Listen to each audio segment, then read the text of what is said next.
And we are back, episode 2. We have not been canceled yet.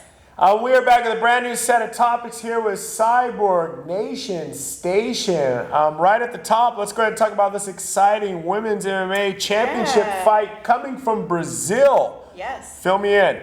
Okay, I first have to say, I think this fight is flying way under the radar. I think it needs way more attention than it's getting. I think the matchup of Rose Namajunas and Jessica Andrade is a mega fight for women's MMA. It's an exciting stylistic matchup. A baby cyborg versus the technician of Thug Rose.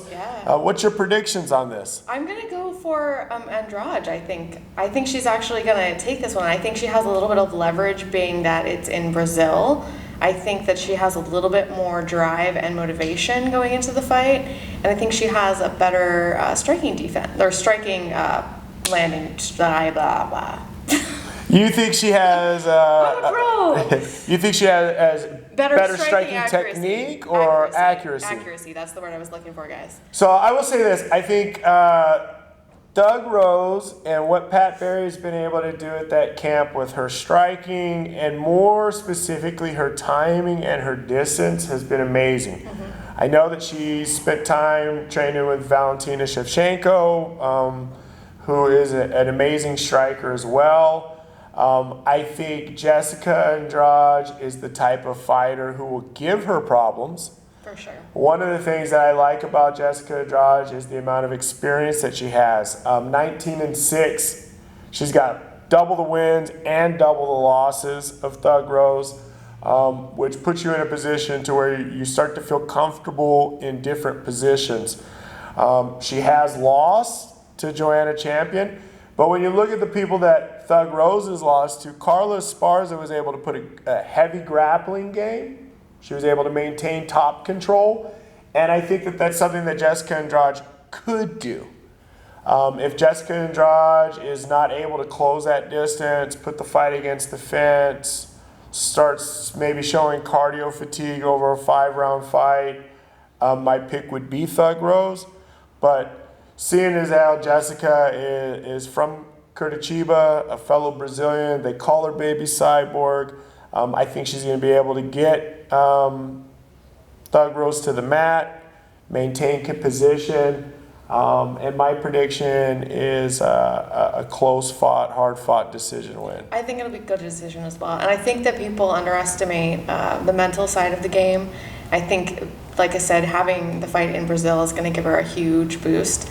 That people, I tend to pick fights less on the actual technical aspects of it and more on the mental aspects of it. I don't know why I've always just kind of had this more like put more emphasis on the mental side. Rose, I think it doesn't get any tougher than Rose, right? Any girl that's going to walk around with her head shaved for a few years. Yeah. Years. Right. Is tough. Mentally. Oh, for sure. And I would not be surprised if Rose won either. I mean, I think it's like you said, it's going to be close. I think it's going to be really exciting. You got to think there's something to be said about being an American champion and wanting to go down there and defend your belt. Right. I mean, Ronda did it, but she was a pretty heavy favorite in that fight.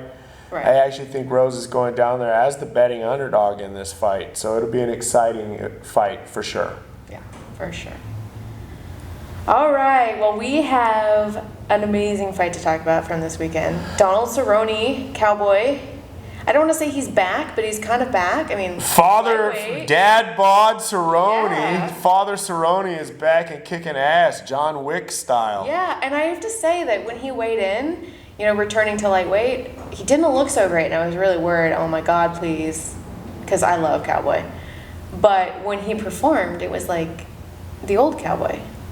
It was amazing. Well, and Raging Al is a gamer. Oh, yeah. He's tough. He's going to come forward, but he's got great wrestling. He's got heavy hands. He went 5 rounds against Khabib Nurmagomedov on a day's notice. Yeah, he's no chump. So a win over Cerrone certainly puts you into, dare I say, title contention? Yeah. What do you think's next for Cerrone after that win? I mean, he called out McGregor again. I think that's the fight. I've been wanting to see that fight for a long time. I think that's the fight. You think Cerrone deserves a title shot if If you think he deserves one over Dustin Poirier, say in Abu Dhabi? No.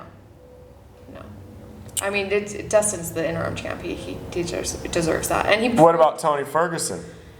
Still hasn't lost, right? Right. Tony, I also believe, deserves a title shot over Cowboy. Everybody gets title shots? Well, no. I mean, I think it's got to go. If we're going in order, it's going to be Dustin. And then I think that whoever wins between Khabib and Dustin would be Tony, if he's well enough to come back.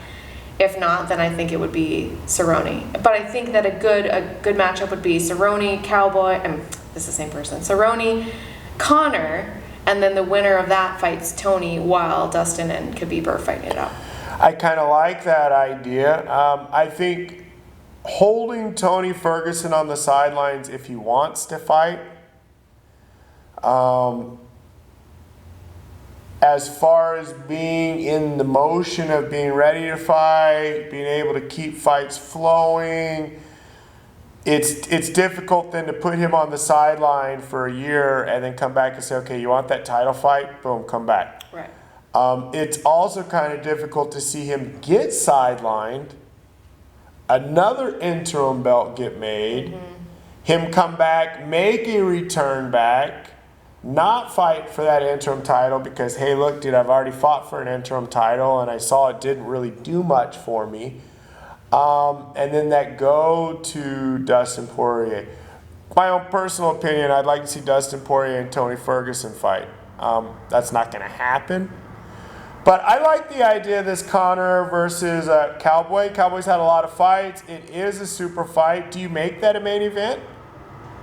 Yeah, a fight night main event for sure. I don't think Conor would agree to that though. That's what I worry about. Is that if this fight doesn't happen, it's because of Conor. Well, not only that though, it's got to be because of the UFC, right? If I'm right there negotiating. If I'm fighting on a fight night, I'm not entitled to pay-per-view. Right. I don't know what Conor's contract is as far as pay-per-view. I would venture to say that there's no way he's fighting without a percentage of the buys. So then that comes into, if I'm fighting as a co-main event, are we going to sell as many pay-per-views as a co-main event as if I'm the main event? Well, what if we did, I mean, I don't think they'd do this, but what if they did Conor and Cowboy as the co-main to Dustin and Khabib? That would be insane. If I am Conor, I'm telling you, go ahead and do Dustin versus Khabib. Let that sell 250,000 buys. And let me fight Cerrone and let that sell 1 million buys. True. Now, that's my perspective, right? I'm not going to share my platform so now these guys make a percentage of money off of my back because it's my brand. I'm going to control my brand. Part of the reason why we see these guys in boxing making that much money is because they are the pay-per-view. People like to say, but you know, look, there's still guys fighting on Canelo's card that make $1,500. It's true. Those guys sold how many tickets to the people there in the crowd? Right, yeah. How many pay-per-views did they sell, right? How many online shirts were sold? How many posters were sold? How many programs were sold? How many sponsors was that guy able to secure for his own fight, and how much money did he make in that, right? There's levels to this. Right.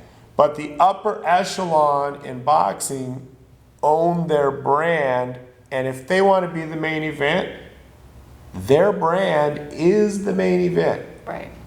You don't have a Golden Boy pay-per-view. Right. What was the last Golden Boy pay-per-view, right? Canelo. Right. Most people don't realize, though, that it's a Golden Boy pay-per-view. It is a Canelo fight. I was just going to say that, I see these fights being advertised all the time, and I've never once known who the promoter was. And it's totally different with UFC. Everybody knows it's UFC, and it's UFC whatever, and whoever's fighting on it. So yeah, it makes sense. The idea of it, I think, if Conor is not fighting for a belt, he absolutely deserves to be a main event. I don't think it's an ego thing. I think it's a protecting your brand. And if I'm going to give you free promotion, I'm going to have something back. Conor's been talking about equity. I find it very interesting in Conor that anytime there is a UFC now, there is purchase the pay-per-view tweets. And I think that guy's probably being compensated for those types of sponsored posts. And I don't see any reason why you shouldn't further that type of compensation into ownership. If you're going to be giving a guy like Sylvester Stallone, a guy like Conan O'Brien, a guy like Matt Damon, I could certainly see that. If that fight happens in July, there's the July 6th. But again, that shares that platform with everybody else, Holly Holm, Amanda Nunes, those other people that are fighting International Fight Week. And then there's been a lot of rumors of a July 27th, Canada, maybe New York. Vancouver. I'm hearing Toronto. I'm hearing Vancouver, yeah. So whether it's going to be Vancouver, whether it's going to be Toronto, whether it's going to be New York, that July 27th for a Conor McGregor return might be a date that comes out of nowhere. But I agree with you. I think that's an exciting matchup, and I'm looking forward to seeing it. Yeah. I mean, I would buy it. I would buy it if it was literally just the one fight, and I was buying $60 to just that fight. I would buy it. After you just said it has to be the co-main event? No, I didn't say it has to be. I said that's an option. I would love to If you're buying it just for one fight, and I'm Conor McGregor, that is not an option unless you bought a gazillion bottles of Proper 12 along with that pay-per-view purchase, right? Well, I mean, he could. The UFC can do whatever they want. They could give him pay-per-view points for a co-main if they wanted to. And you know what? I'm sure he does. The idea isn't so much the idea of giving me pay-per-view points on a co-main event. It's I'm giving whoever you place in the main event my shine. That's true. Yeah. My shine. Yeah. Right? They're making money off Conor. Michael Jackson and the Jackson 5. Right. That makes sense. Totally. So that's kind of the idea on that. But it'll be interesting to see how that plays out. McGregor, if he's going to have to come back, he's going to have to pick somebody. I think Cowboy's a great fight. It'll be interesting to see where this goes. Agreed.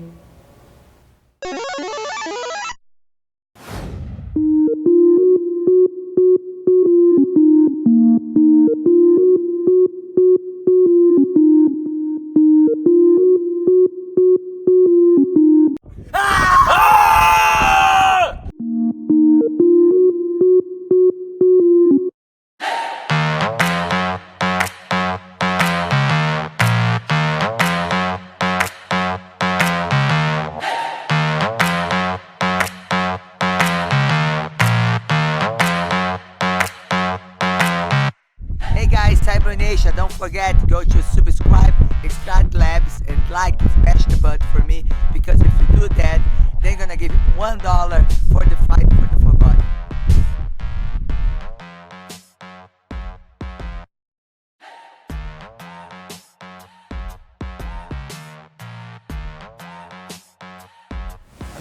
So we have a big weekend this weekend. We already talked about the ladies, but Bellator also has a big fight this weekend, and they're going to go head-to-head.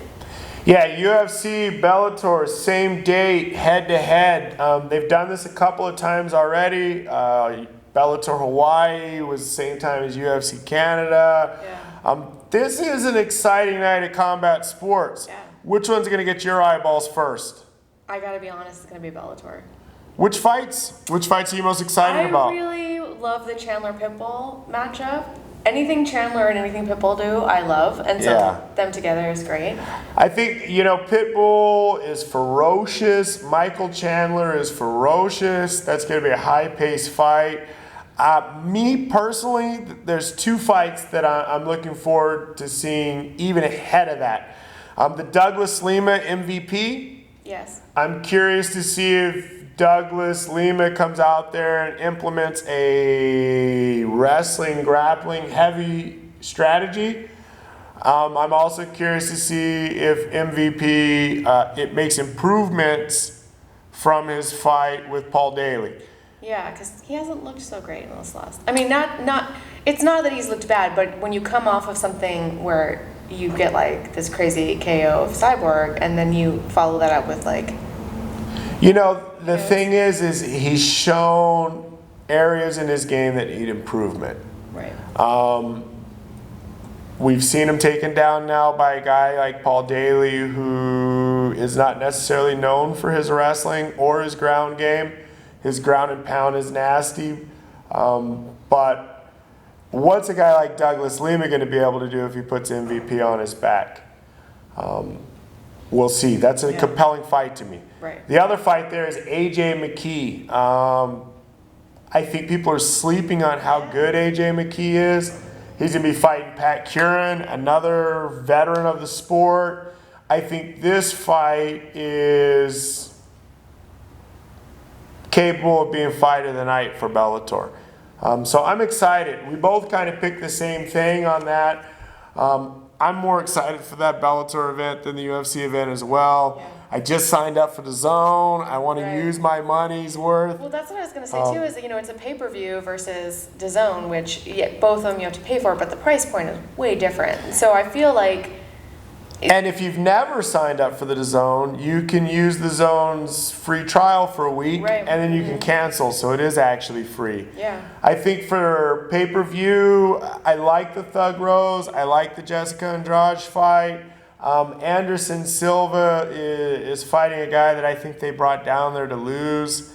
Anything can happen. Anderson's getting a little bit older. Jose Aldo is probably going to be the fight of the night. Yeah. Of interest, though, he's fighting a 3-rounder instead of a 5-rounder. Right. Alex Volkanovski is a super tough opponent. I would think that the winner of this would have to be #1 contender, but then you got Marlon Moraes. You got a couple other guys out there now. It'll be interesting to see how that featherweight starts falling into place. I know that Jose Aldo is getting towards the end of his UFC contract. Mm-hmm. He wants to box. Dana White's been talking about opening up the Zuffa boxing. Yeah. The card in Brazil also has Thiago Alves, 100-fight veteran in the UFC. No, seriously, the guy's been fighting a really long time. Yeah. It might be one of it kind of nearing towards the end of this guy's career. I'm sure Brazilian fans are excited to see him compete in Brazil. The thing from a Brazilian pay-per-view perspective for me, it's difficult to watch a fight where I feel like 80 to 90% of the people that are going to win on that night are from the location of the pay-per-view, right. fighting opponents that were brought in to showcase the local talent. Right. And a lot of times that's what happens with those UFC Brazil cards. And so for me, at least, that's why Bellator and the Zone is going to get my priority attention for the night. Yeah, I agree. I just think they're better fights. I think that the UFC fights are great fights, and I think they have potential to be entertaining. I just don't know if they're entertaining enough for a pay-per-view purchase. So I broke down. I got with the times, and Canelo, Cinco de Mayo, boxing Super Bowl against Danny Jacobs, and I ordered the Zone. Yay! Yeah. Do you like it? Let me tell you, I paid for the 1 year up front, so it's like $8.99 a month. Mm-hmm. I think it came to like $90. It's basically the price of one pay-per-view. I mean, I was already going to buy the pay-per-view if it was on traditional pay-per-view. Right. So I liked it. I did not try to go to a bar on Cinco de Mayo and try to watch the Canelo fight. I did see Eddie Hearn put up something that there was like 3,500 locations in all of the United States that had the Zone in bars. So I think that still needs some work. Yeah, for sure. But for a viewer at home, it was great. Canelo, man, he looked awesome. I think it was a pretty easy fight. Did you get a chance to see any of the highlights? I saw a few highlights, yeah. I didn't get a chance to watch the actual fight. I was just so tuckered out from UFC. We're going to convince you to get into boxing. I know. I got to do it. I would love to. It's just there's so much fight stuff on TV. It's just MMA, And saturation of the market. And I would love to. So, the big story, I think, going into the actual fight between Canelo and Danny Jacobs was how much physically bigger Danny Jacobs was. They do a weigh-in like they do in the UFC. Right. But then what happens in boxing is they do a secondary weigh-in. Right. And as kind of a way to try to combat that weight cutting, Right. that secondary weigh-in, they have a certain amount of weight that you're allowed to put back on. Right. And if you put back on more than that weight, you can be fined. And he was fined like what, $2 million or something? $1 million. $1 million. That's, I mean, $1 million is a $1 million. lot of money. That guy was fined $250,000 per pound, and then they round it up, so it came to $1 million. He was like 173 point something. But he decided I'd rather, instead of trying to do another small 3-pound weight cut in the morning, I'd rather enter into that fight full strength. But it continues to bring up that idea of weight cutting, right? Right. The difference with this fight is Danny Jacobs is making $10 million, so he pays $1 million in fine. Right. He's still bringing home $9 million. Right. You know, Canelo was a guy that I think made $35 million for this fight. So it's interesting to see, especially because we had the Cowboy Cerrone fight this weekend. Right. And he made not even close to that. Did you see what he actually was reported or no? I believe it was 200,000. Is that I think it was 400. 400,000? But amazing, right? I mean, mean, the difference yeah. in the salaries. It's hard to compare a guy like Canelo, obviously, who's won multiple world championships, who's lost one time to Floyd Mayweather, who's such a huge star in the Hispanic Mexican demographic, to a guy like Cowboy Cerrone. But if you pick the top star in the sport, Right. I mean, a guy like Conor McGregor, or a guy like Khabib, or a guy like John Jones, or a guy like Daniel Cormier, who are champions or were champions and are popular and are headlining pay-per-views, They're nowhere near. nowhere near that.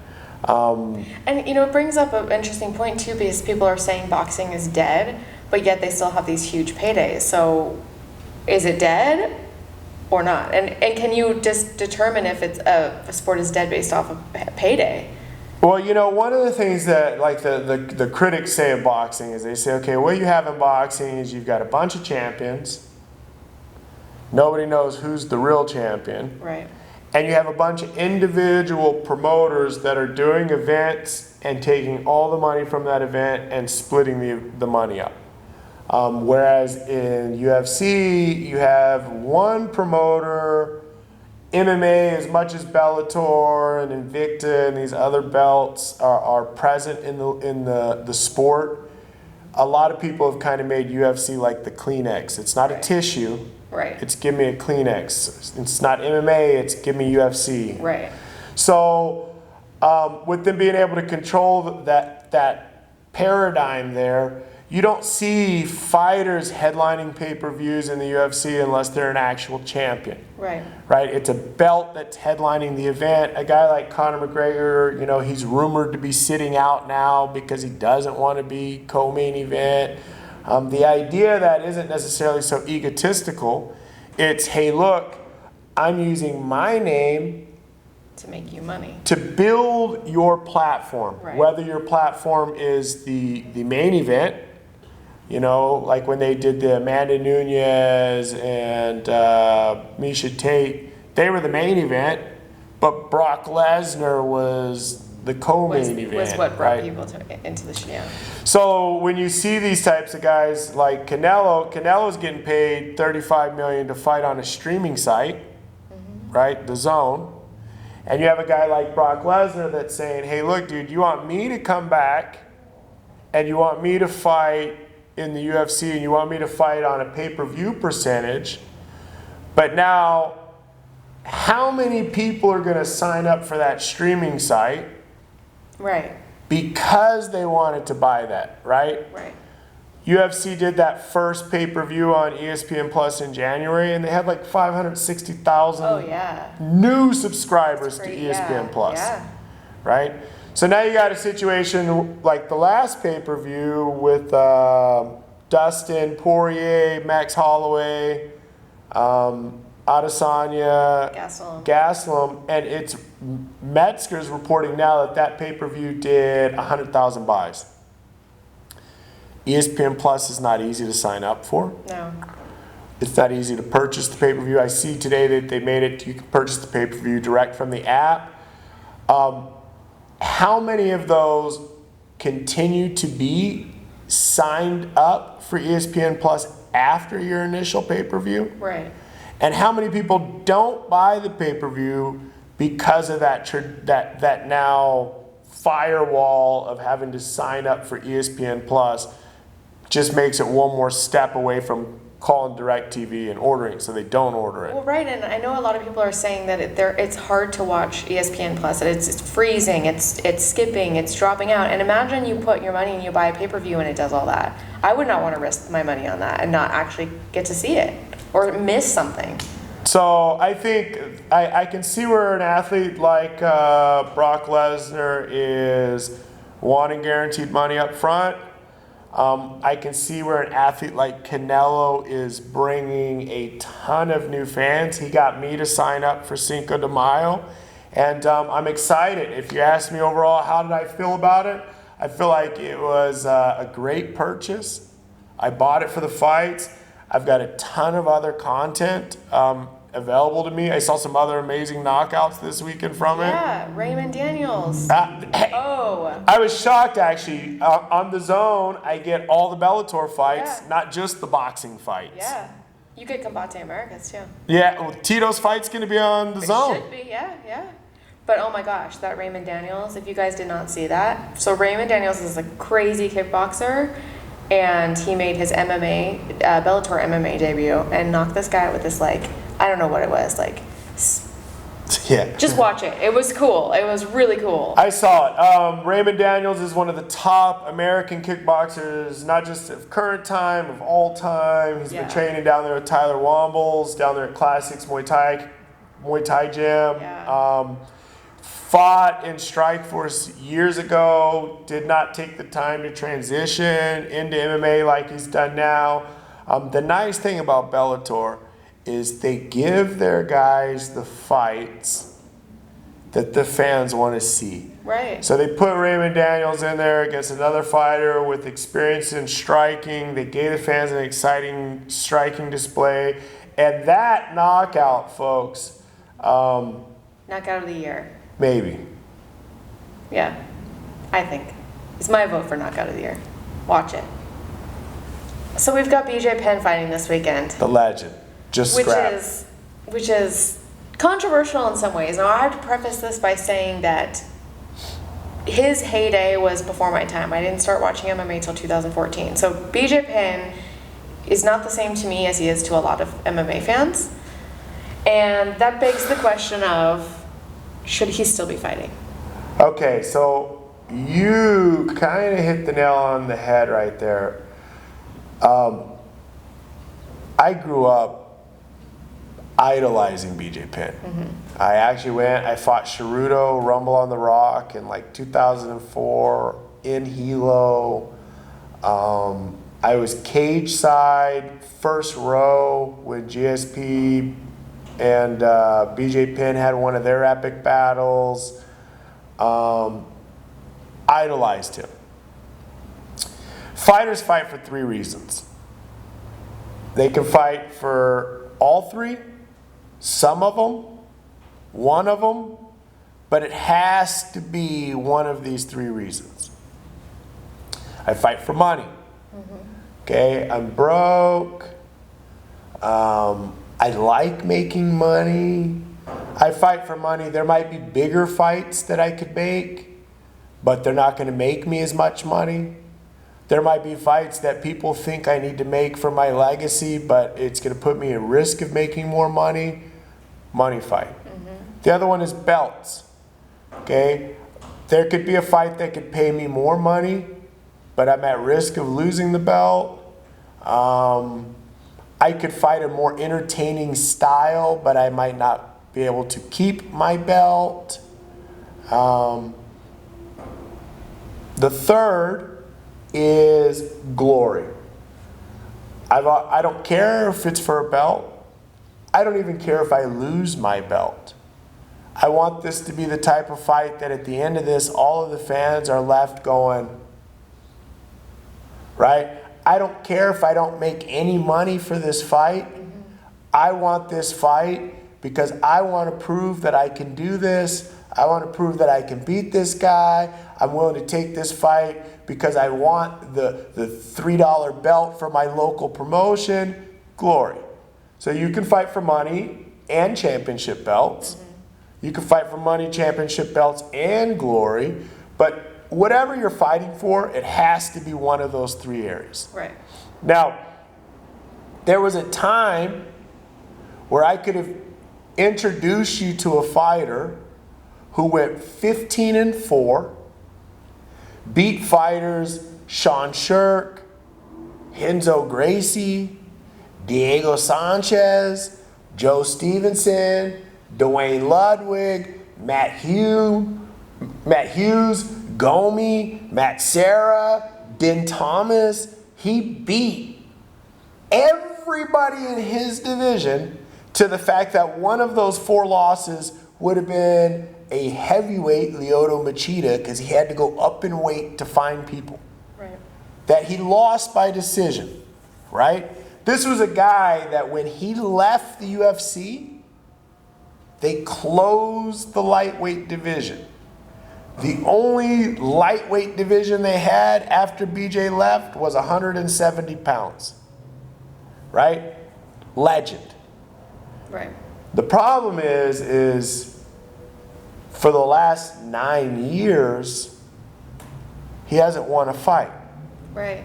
His last win was Matt Hughes in 2010. Right. So we have fans like you who are not even fans. You are an employee of the sport. You write interviews, you do commentary, you are considered knowledgeable in the sport. You've been following it for almost X amount of years. I have fans that have been a fan of this for a decade, and they've only seen BJ Penn win once. Yeah.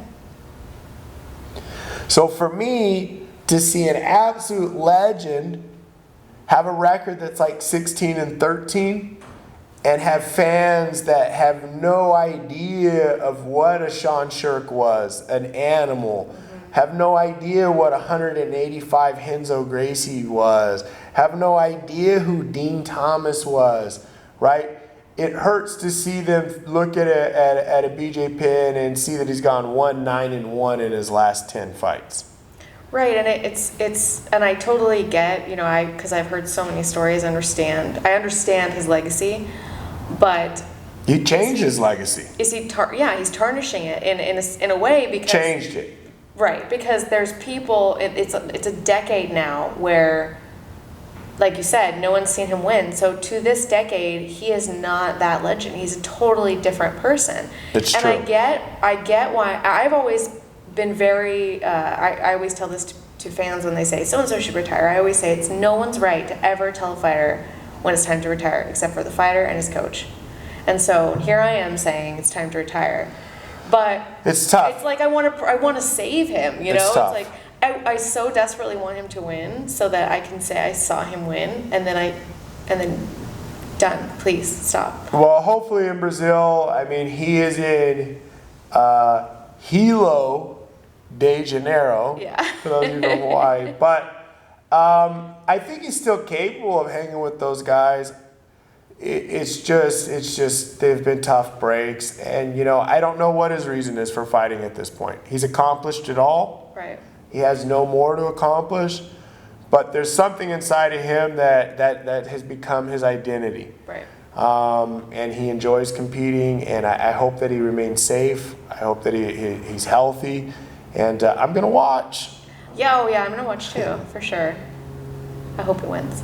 And we have a new Invicta 115-pound champion. Yeah. Did you catch any of the highlights? I caught the highlights. I watched or followed along on Twitter, while it was happening, and So incredible night of action. They brought back the one-night tournament. A little bit of a unique twist because in Missouri, fighters are not allowed to compete more than 5 rounds. Correct. In any single night of combat sport action.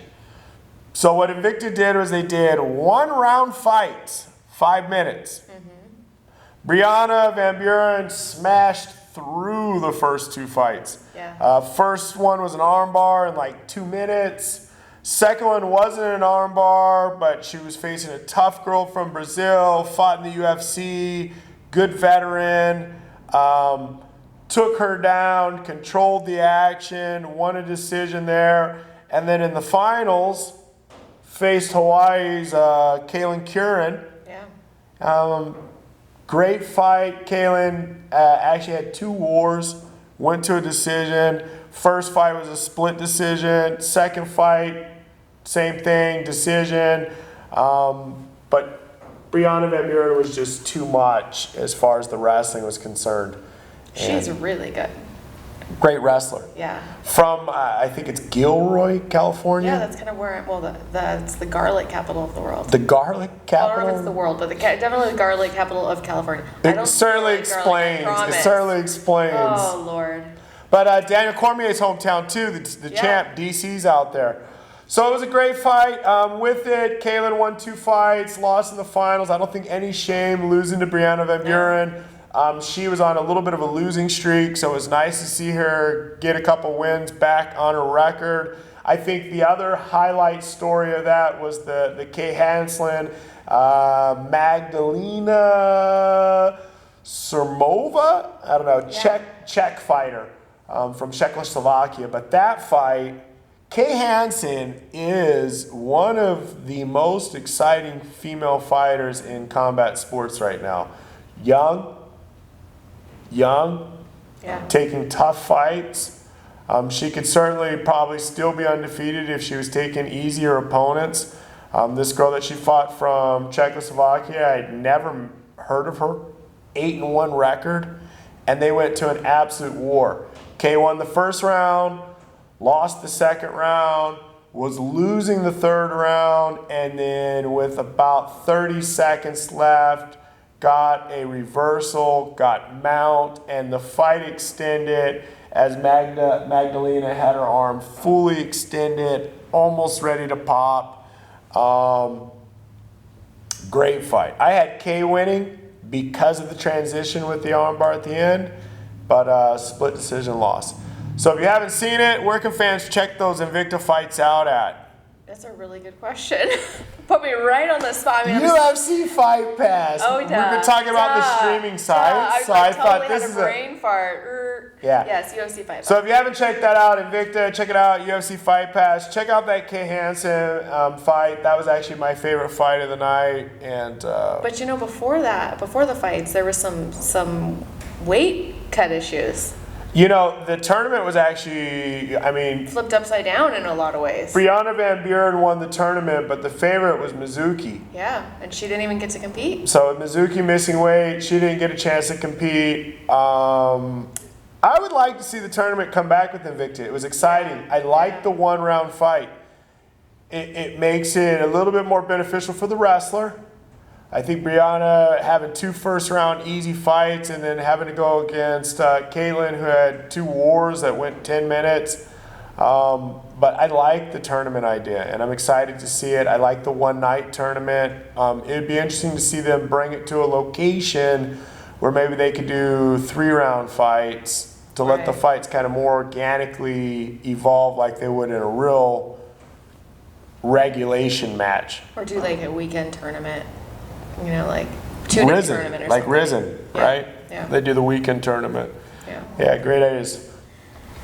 All right, guys, so we have now officially heard that Brock and DC is not happening. And in fact, we have DC and Stipe rematch. We do. Stipe got his wish. Sat out over a year. Yeah. Hasn't fought since then.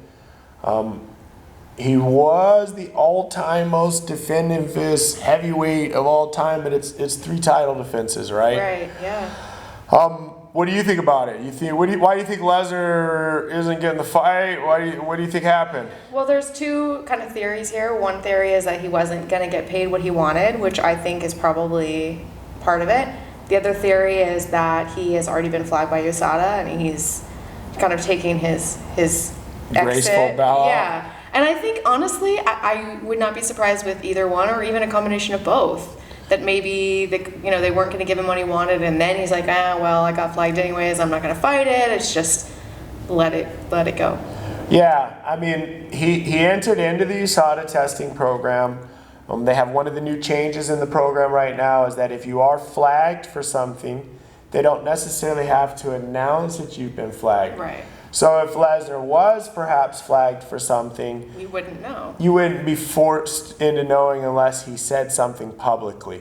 Obviously, with his whole fight with Mark Hunt getting turned into a no contest because of doping. Right. And actually Mark Hunt going and doing the whole lawsuit, legal litigation, racketeering charges against Dana White and the UFC. Yeah. Ultimately, it would have been a big fight.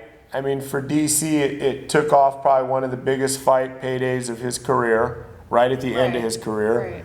We already know what Stipe DC1 did a year ago. I think if they were going to do that rematch for the most buys, you turn around and you do that rematch right away. Right. Now that they've waited over a year to do that rematch, I think it's not going to do any more buys than the first fight. No, so it's no longer that super fight of, the light heavyweight champion versus the heavyweight champion. I think it's kind of lost some of that luster. I agree, especially because we were teased with a potential Brock in DC. So it's like, here's this huge fight. Oh, it's not going to happen, but here's a fight we're going to pretend was just as huge. I mean, and the problem with the Lesnar fight is the reality of it is he's 5-3 overall as a professional. He hasn't actually won a fight in 9 years. The guys that he beat a much smaller Randy Couture. I mean, you look at a Frank Mir. I mean, Frank Mir's kind of gone on, and he's certainly one of the greats of the division. But to give that guy an automatic skip to the front of the pass, you got guys in the heavyweight division that have been fighting consistently, that have been trying to build their brand, build their value, build their worth. And with specifically how much of a difference being a champion in the UFC pays versus being a contender, it's kind of refreshing, for me at least, to see that maybe Lesnar's not going to get that fight. It's just disappointing to see that, Daniel Cormier and the rest of the division, Stipe, they've kind of all been waiting in limbo for this super fight that now is not going to happen. And to be honest, I think everybody knew it was never going to happen. So I felt like we all, at least I knew it was, or I assumed it was never going to happen, or at least not in the time frame they kept promising. So it kind of feels like, why tease us with this thing that, I don't even think Dana really, every time he was asked about it, he kept going, no, I haven't heard anything, I haven't talked to him. It doesn't seem like... I don't know. When you bring him into the cage, that is bringing somebody onto your platform. Right? UFC doesn't bring Shaquille O'Neal into the cage. UFC doesn't bring in Canelo Alvarez into the cage. But when you bring in a character like Brock Lesnar into the cage, specifically in the lead up to competitions, to wrestling and things like that, it led me to believe that there was a benefit in sharing that platform. Right. Obviously, just bring him into the cage adds a lot more likes, retweets, shares, and helps an event trend. But it also helps bring Brock Lesnar's platform up. And if there was no end goal of having that rematch, or having that, not rematch, but that super fight, I bought on that they were going to make it happen. So it'll be interesting to see. It'll be interesting to see, though. Is this a Conor McGregor type negotiations tactic? Could be. Nowitzki, they've asked, has he actually retired in the sense that he's notified USADA and pulled his name out of the pool? Yeah. And again, he's not allowed to comment on those matters unless Brock Lesnar does himself. Right. And I don't think he's talking. Yeah. Ultimate Fighter winner Macy Chiasson picked up the win this weekend. Tell me a little bit about it.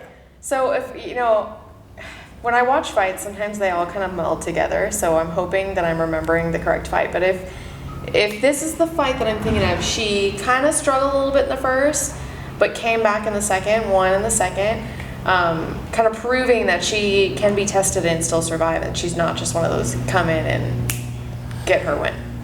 My concern about it is this, is you are working with UFC PI, you won the show at 145 pounds, I get you took this on short notice, you look like death on the scale, and you missed weight. The first time. You had to go back for another hour. Yeah. And when you came back, you still had no clothes on and were hidden behind a black curtain. The curtain. As you draped yourself onto the scale and made 136 pounds, you know? Which I have to preface this really quickly and say there's something that I've noticed that, totally off topic, but when the men when they have to weigh in, they just have a towel, and then the girls get a whole hoop. Like, why do they not have everybody with the hoop? It just makes no sense. Because then we end up seeing Daniel Cormier's butt. So can we just publicly the UFC curtain for everybody? My thing is this though, she's 27 years old. She's gonna be 28 in July.